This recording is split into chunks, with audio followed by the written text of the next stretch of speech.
Okay, I have to skim these walls that are textured.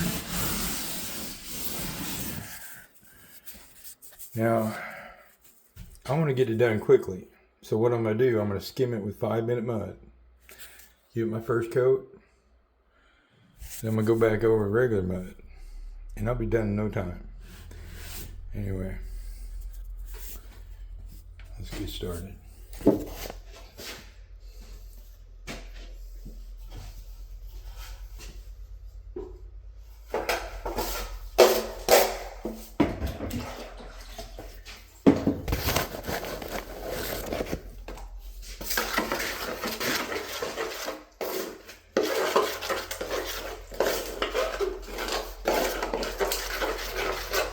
I'm using 5-minute mud. You can do it with 20-minute mud or 5-minute mud. It really doesn't matter.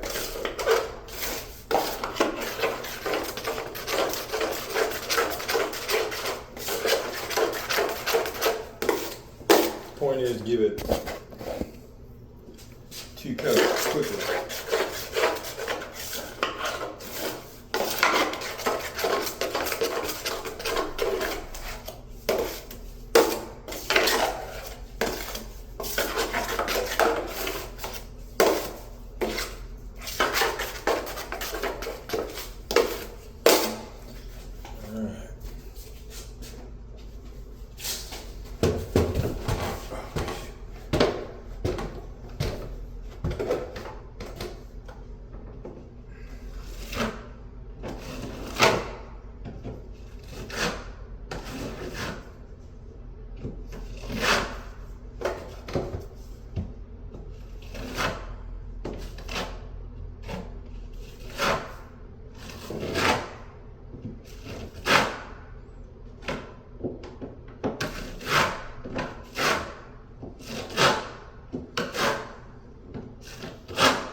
A lot of people don't like to do this because, you know, you gotta mix it one pan at a time. You can't mix this stuff up in a bucket. The only thing you can do that with is 45-minute mud.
Well, that's the first coat.